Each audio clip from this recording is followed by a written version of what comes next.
Hello everyone, welcome back to Tuition Masters. And today we are here with the grade 9 CBSE English poem that is Rain on the Roof, written by Poetess Skinny. So basically, this chapter is from your main literature book, that is Beehive.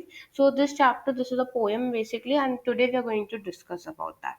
So let's start. So what are we going to cover today? We are going to learn the summary, theme, poetic devices, as well as the rhyming scheme of this poem, right? And this poem I'm quickly going to complete. It's an easy and small poem, right? So make sure to like this video, share it with your friends, and subscribe to the channel if you didn't do it till now. So let's start with the first stanza, right? So the first stanza says that. Uh, when the humid shadows hover all the starry spheres, and the melancholy darkness gently weeps in rainy tears. What a joy to press the pillow of a cottage chamber bed and listen to the patter of the soft rain overhead. So this poem basically talks about the relationship of with the poet and the rain. So how does he feel when the rain's happening, right? So basically we get to know there are humid shadows all over, right? There are starry spheres and melancholy darkness. Melancholy means the sadness. I'll give you the vocabulary also, right? They're gently weeping in rainy day. Weeping as in they're crying, right? They're crying, and it is such a enjoyable to press the pillow, just lay down on the bed, right, and to listen. So what this summary says is that in this stanza the poet is describing his experience of a rainy night as he lies in a comfortably leisure mood in his cottage. So he lives in a cottage, right? So he's telling that his experience when the rain is happening, that pitter patter sound of the rain, he's quite enjoying it, right? He's enjoying that kind of uh, mood, and he's comfortable lying on his bed. He says the dark bellied cloud hovers in the air, covering the sky full of stars. Bellied clouds means water filled clouds, right? Water filled. So water filled clouds, they are all over the sky, right? And the sky is full of stars, and it is raining. The clouds are, having water in them, right? So that's what he's telling. Dark clouds. Here it's expressing the melancholic state. Melancholic as in the sad state of mind of the speaker, which is gently weeping, means crying in the rain. Crying as rain. So basically, dark clouds is compared as the sadness of the poets, or the poet's mind, right? And the weeping is compared as the rain. So the dark clouds, when the rain falls, it's compared that the clouds are crying, isn't it? So that weeping is considered to be the rain, and dark clouds are expressing that melancholy state of mind, means that sad state of mind, because poet is quite sad that about his current scenario. So darkness, it always have a negative connotation, means negatively it is uh, symbolizing, and the poet makes no exception to this rule. So your dark clouds, weeping, it all has negative impact here. And even we are talking in a negative sense, in a sad mood the poet is talking here. Now, but the only thing which makes him blissed is to curl up with a pillow in the cottage. With bliss means you can say happy. Correct. To curl up with a pillow in the cottage. Curl up as in, or hold the pillow tight and just comfortably lay in bed and hear the pitter patter of the rain. And lie listening to the patter of the soft rain on the roof. On the roof, it's falling down rain. So that the sound of that rain, it's quite soothing and is very comfortable for him. Now the sound of rain, it acts as a blessing to make him move the pal from his mind. Pal means the sadness from his mind, right? So that sound of rain slowly and steadily, removing that sadness and negative thoughts from his mind, and is starting to become more and more happy. Moving to the second stanza, every tinkle on the shingle has an echo in the heart, and a thousand dreamy fancies into busy being start, and a thousand recollections weave their bright hues into a woof, as I listen to the patter of the rain upon the roof. So what's happening here? Every tinkle on the shingle. Shingle means you can consider the window panes and everything, right? That is nothing but the shingles. So when the rain is happening, that tinkles, the water droplets of the rain are falling on them, right? And each and every drop has an echo in the heart. Means he's getting, like, he is recalling his memories. Every echo in the heart, he is recalling his memories, right? And a thousand dreamy fancies into being start. Fancies as an imagination, correct? He is imagining many new things also in his mind. And a thousand recollections weave their bright hues into woof.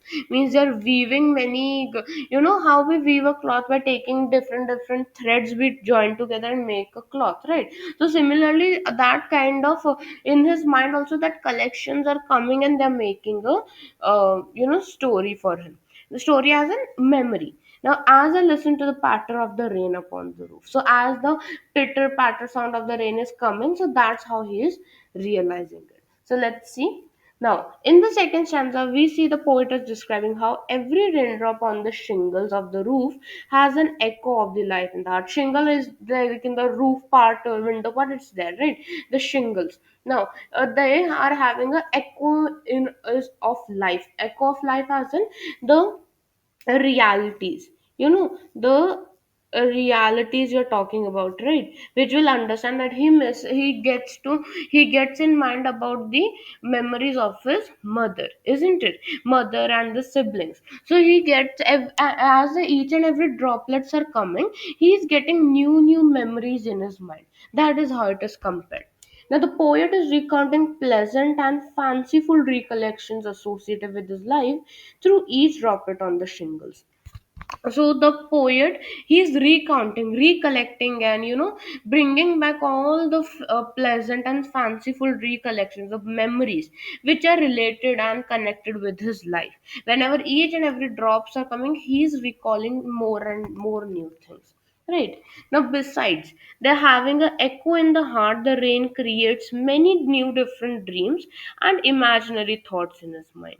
So apart from when the rain is falling, so apart from having an echo in his heart, having more and more memories, he's getting imaginary, he's getting more comfortable, right? He's getting imagination more, isn't it? Now all these recollections are weaving their thread into a loom of picture entwined with one another in his mind as he listens to the patter of the rain on the roof. So basically, all these recollections, as I said, all the recollections are coming together as a thread. They're weaving a thread into a loom of picture which is entwined, means intervened with one another, right? All the recollections is coming in his mind. So basically the tone is little bit sad, right? The tone of the poem is sad because he's actually, the rain is coming, we are using the dark connotations, isn't it? So that's why it is in a negative sense the poem is written, right? It is expressing how the sadness of the poem is compared with the rain, and as the rain goes, right, how does he feels more and more better. That's the main idea of this chapter, isn't it? I mean, this poem.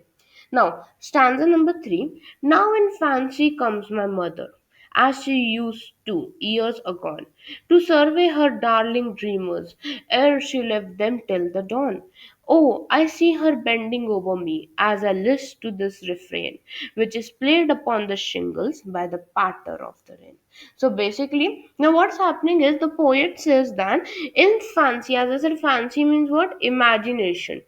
Okay, imagination or dreaming, right? So in his imagination and dreams, his mother comes now, as she used to come years ago. Years ago means her mother is no more, her mother has died, isn't it? So as in previous years ago, his mother used to come, right? And similarly, that way she is coming in the poet's imagination to survey her darling dreamer. Survey means, here the meaning of survey means what? Checking.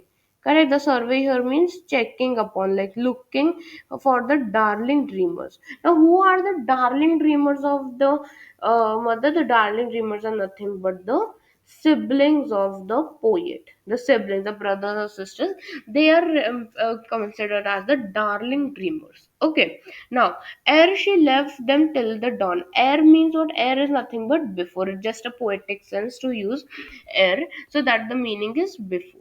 Okay, before she left them till the dawn. Oh, I see her bending over me. Means, as whenever we sleep, our mother usually comes and our parents and tuck us in the bed, isn't it? They bend over us, they tuck, or they show some affection, and then they go back, isn't it? So that's what he's thinking, that my mother is also tucking me and taking care of me. He's just imagining, it's just a fancy. I mean, he's just imagination what's happening, and this everything is coming in his mind as the a sound of droplets are coming on the shingles. All right. So let's see how's the summary. Now, among the thousand recollections weaving the memories of his mother echoed in the mind of the poet. So what happening? There are many different kind of recollections, or you can say memories coming in the poet's mind. But the major memory which comes is of his mother, right? Of his mother who is no more. That comes into the mind of the poet. The poet recalls the fond look of his mother years ago, which he used to enjoy with his siblings when they were very young. Right. So the poet recalls that the what was that fond look? Fond look as in the affectionate look on his mother, which was years ago when she was alive, right? And he used to enjoy it with his siblings. Now, what are the siblings considered? The siblings are written as the darling dreamers, right? The darling dreamers. So the darling dreamers are considered as the siblings of the poet. So, the basically the poet is telling about his mother when she was alive, how she used to take care of all the children, right? And siblings are named as the darling dreamers. She used to tuck them, show them affection, right? So since they were children, they were very young, correct? So since they were children, they had very sweet dreams, and they were the darlings of their mother, right? Though the whenever in a family there, whenever there are two or three children, right? So there will be the oldest one and the youngest one. So obviously the youngest one are, they're small, they are more and more, they're innocent, they do not know much, so they are known as the darlings of the mother. So that is why the poet also recalls here that when his siblings were small, they were also the darling dreamers of the mother. Now, the darling dreamers, as I said, is referred as the siblings of the poet, right? The brother, sister, that's not said to us, but the siblings of poems are considered as darling dreamers. Now, before leaving the children, the mother ensures that till the dawn they would be having a pleasant dreams and look down at them at night. So, dawn means dawn, dusk, we know, right? Dawn means in the early morning before they wake up. So, they have a pleasant dream, isn't it? And look down at them at night. So, whenever they're sleeping or going to sleep, so usually go and check, right? That's a very common thing which every parent does. So she checks that if my children are sleeping properly, any problem they have, anything they want, right? So until dawn, they will be having pleasant dreams. So that is what the mother ensures. Now the poet recalls the fondness of his mother's look, especially over him in particular. So the fondness of his mother's look when she used to go and tuck the poet, okay, not the siblings, tuck the poet in the bed, right, and show some affection. So that kind of feelings and collections are coming back in his mind. Now, these memories are evoked as he listens to the repetitive rhythm played upon the shingles on the roof by the patter raindrops as they're falling. Evoked means they are coming. These all memories are coming. He's getting to remember all these memories as he's listening to all those repetitive rhythm, right? The sound of the raindrops which are coming on the shingles of the roof, right? So by that pattern of raindrops, whenever the raindrops are coming, he's listening pleasantly on his bed, and he is recalling all the memories. Which is the major memory? It's of his mother. So this is a short poem, isn't it? And right now short, it's just three stanzas, right? So this was a poem about Rain on the Roof, and I discussed all the three stanzas. So now let's see about the themes. Now there are major three themes of this poem, right? Now what are the themes? Healing power of nature. The healing power of nature, how is it considered? Healing power is considered as how the poet was at the beginning of the poem, the poet was quite sad, right? So as he was sad, but now as he listens to the rain and he recollects all the memories, he's starting to get more and more happy. So what's happening, his sadness is converted into happiness. Now he is happy, right? He gets to get all the collection of his siblings, the darling dreamers and the mother. So he gets more and more happy. Next is mother's love. The mother's love is shown here, right? Specifically when the poet says that how the mother used to tuck him, right? Show some affection. And even as for the siblings also, as they were very small, she used to check whether they're sleeping properly or not and everything. So that is a major theme, that how the parents show their affection to their children. And the third theme, which is specifically of this poem, is the rain acting as a surrogate mother of the poet, as the alternative. Right, as the mother, the she is not there, right? But rain is soothing and recollecting the memories as a surrogate mother in the poet. Okay, now these are the three themes.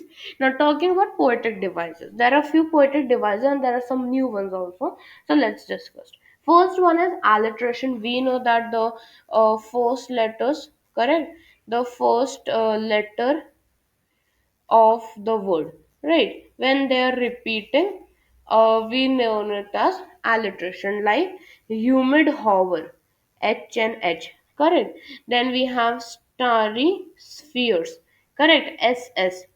Then we have lie listening, LL, correct. Then what more, we have busy busy being, so B and B, rain roof, RR. So alliteration basically means that whenever you're having a sentence, in that sentence you're having continuous what can I say, continuous form of the words are repeating, the starting letters are repeating of the word, so that is alliteration. Next is onomatopoeia. Onomatopoeia words are the words which are the sound words, correct? Sound words. Now, what are sound like boom, then a puff, woof? All of those are kind of the onomatopoeic words, right? They depict some sounds. Like if the for the book fell down and gone boom, so you can understand there was a boom kind of sound, isn't it?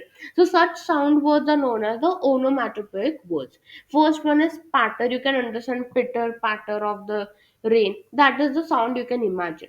Then tinkle, tinkle on the shingles, right? The tinkling sound which is coming, which come by the wind chimes also, right? So that is the onomatopoeic words in the poem. Next one is personification. Personification means giving a non-human quality, giving a human quality to a non-human thing, isn't it? Here, melancholy darkness. Now, darkness is not human, right? How can darkness be sad? Correct. How can be the clouds be sad? Melancholy is a quality for human beings, right? Next, thousand recollections weave their weave their thread, I guess, yeah, weave their thread. So here I'll make it as thread, right? So what happens is the thousand recollections. Now memories, can they weave something? No, memories do not have hands and legs like human beings, right? So thousand recollections just giving, that thousand recollections are coming together and giving them, so that is personified. Next one is transferred epithet. Transferred epithet is where we are giving, adjectives and nouns to non-human things, right? Now adjectives, nouns, right, such qualities we are giving to non-human things. For example, melancholy, darkness again. Now melancholy, when I talk about melancholy, it means sadness, correct? It means sadness. Darkness is not human, it's non-human, right? Here it was considered as clouds. So now, can clouds be sad? No, right? So transfer epithet is where that sadness is an adjective, it's a quality given to clouds. Okay, that is transferred epithet. Next is dreamy fancies. Fancies are what? The dreams, or you can say imagination, correct? The imagination or the dreams are known as fancies. Now, can I say the imagination is dreamy? No, right? It's not possible. So that is when that fancy is a non-human feature. But dreamy is kind of adjective which is given to non-human thing, right? So that is the major meaning of transferred epithet, where you're transferring the quality. Now the major thing, the rhyme scheme of the poem. So the rhyme scheme of the poem is A B C B D E F E. So A B C B D E F E. Okay, that's the rhyme scheme. So let's quickly go and check whether this rhyme scheme is applicable or not. So we are going to check over here now. So the rhyme scheme, as I said, it's A B C B D E F E, right? So let's take one of the stanza. Let's take our stanza 3, isn't it? So, oh sorry, 1 second. Yes. Okay, stanza 3. Now in fancy comes my mother. Now, now in fancy comes my mother. So, what will I say? Mother, let's give it as A. Okay, I'll change the color. Okay, let's keep it as A. Mother A. Now, as she used to years ago, gone is B. Now, to survey her darling dreamers. Now, mother dreamers, gone dreamers doesn't match. So, C. Next, ere she left them till the dawn. Now, dawn, agone, dawn, they're matching. So again B, A, B, C, B. Now, oh, I see her bending over me. It's not matching D. Next, as I listen to this refrain, not matching again with anyone, E, which is played upon the shingles. Shingles, it's not matching again with anyone, F. And by the patter of the rain. Refrain, rain, matching, E. So what do we get the rhyme scheme? A, B, C, B, D, E, F, E. That is the rhyme scheme. Okay. Now let's go towards the vocabulary. So the vocabulary here is tinkle. That means some short and light ringing kind of sound, that is tinkling, right? Shingles are rectangular wooden tiles used on roofs as well as windows. In windows and roofs, this rectangular wooden tiles are used, known as shingles. Next is woof. Woof means a weft, that is the threads which are woven across the loom, like such a grid kind of structure made. That is woof. Now, air, as I said, it's the old poetic word for before. In poem, the old poems, so what the poets used to do, they used to write air instead of before. Refrain as in a repeated part of a song or a poem. Here it is the sound of the rain. Okay, as I listen to the refrain as in the part which is being repeated in a song or in a poem, that is known as refrain. Here, what is the refrain? The sound of rain. Now list is again, it's not the list of some things, no, it is the old poetic word for listening. Okay, so we have two new words, air and list. So air means before and list means listen. Okay, so with this we have completed with the today's session. Thank you so much for watching today's video, and we completed this whole chapter. Don't forget to like the video, share it with your friends, and subscribe to the channel if you didn't do it till now, and make sure to comment down if you have any more queries. I'll be seeing you very soon in upcoming videos. Till then, take care and goodbye.